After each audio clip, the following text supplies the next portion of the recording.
Evangelho segundo São Mateus, capítulo 27.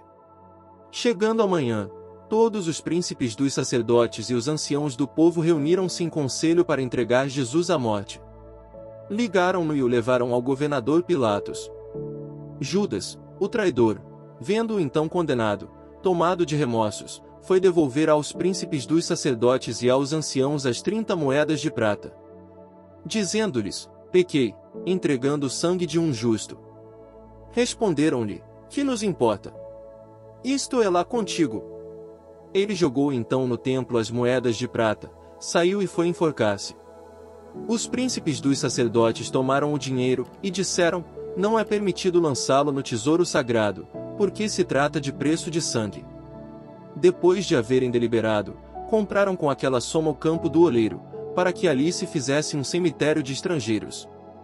Essa é a razão por que aquele terreno é chamado, ainda hoje, Campo de Sangue.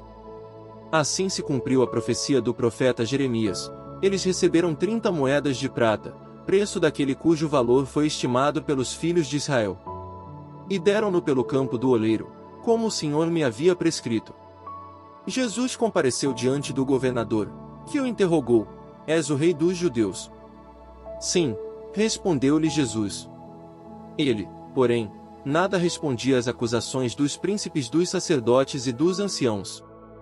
Perguntou-lhe Pilatos: não ouves todos os testemunhos que levantam contra ti?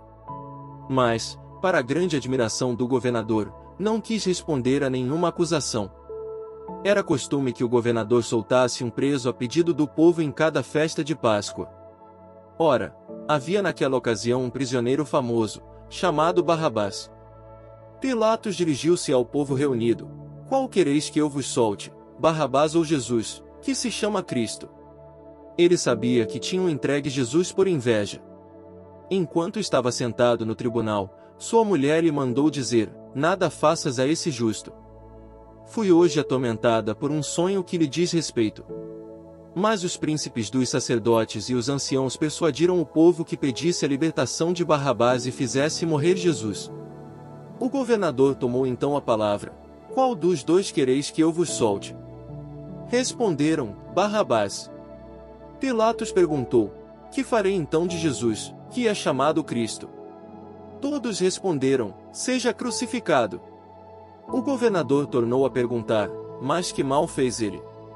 E gritavam ainda mais forte: seja crucificado.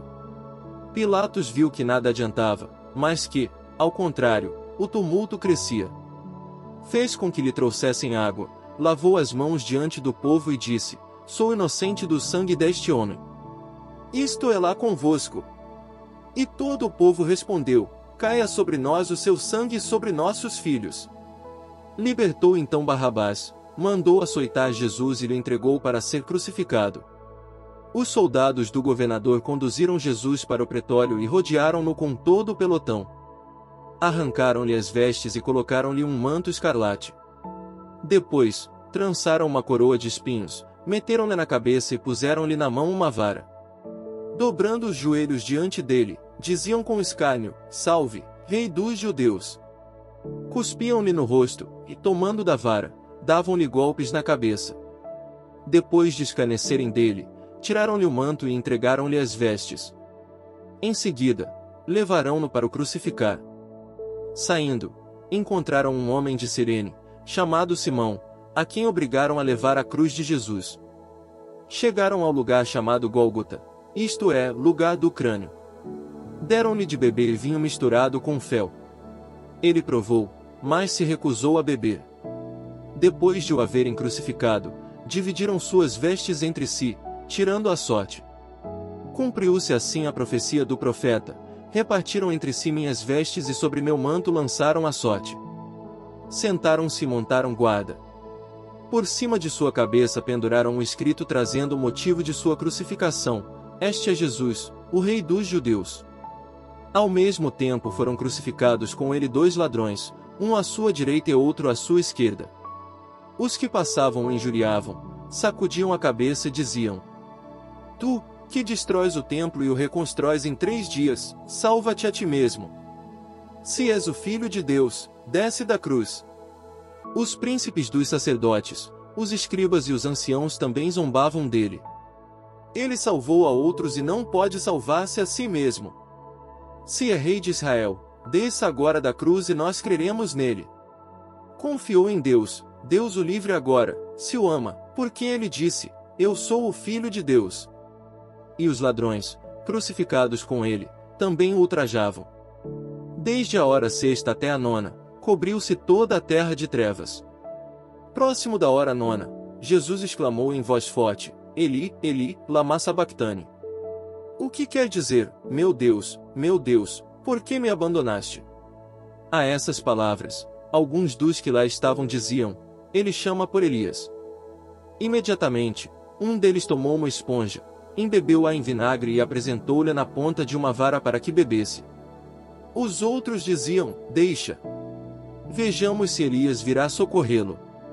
Jesus de novo lançou um grande brado, e entregou a alma. E eis que o véu do templo se rasgou em duas partes de alto a baixo, a terra tremeu, fenderam-se as rochas.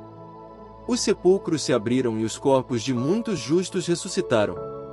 Saindo de suas sepulturas, entraram na cidade santa depois da ressurreição de Jesus e apareceram a muitas pessoas. O centurião e seus homens que montavam guarda a Jesus, diante do estremecimento da terra e de tudo o que se passava, disseram entre si, possuídos de grande temor, verdadeiramente, este homem era filho de Deus. Havia ali também algumas mulheres que de longe olhavam, tinham seguido Jesus desde a Galiléia para o servir. Entre elas se achavam Maria Madalena e Maria, mãe de Tiago e de José, e a mãe dos filhos de Zebedeu. À tardinha, um homem rico de Arimateia, chamado José, que era também discípulo de Jesus, foi procurar Pilatos e pediu-lhe o corpo de Jesus. Pilatos cedeu. José tomou o corpo, envolveu-o num lençol branco e o depositou em um sepulcro novo, que tinha mandado talhar para si na rocha. Depois rolou uma grande pedra à entrada do sepulcro e foi-se embora. Maria Madalena e a outra Maria ficaram lá, sentadas defronte do túmulo. No dia seguinte, isto é, o dia seguinte ao da preparação, os príncipes dos sacerdotes e os fariseus dirigiram-se todos juntos à casa de Pilatos. E disseram-lhe, Senhor, nós nos lembramos de que aquele impostor disse, enquanto vivia, depois de 3 dias ressuscitarei. Ordena, pois, que seu sepulcro seja guardado até o 3º dia. Os seus discípulos poderiam vir roubar o corpo e dizer ao povo, ressuscitou dos mortos. E esta última impostura seria pior que a primeira. Respondeu Pilatos, tendes uma guarda. Ide guardai-o como o entendeis. Foram, pois, e asseguraram o sepulcro, selando a pedra e colocando guardas.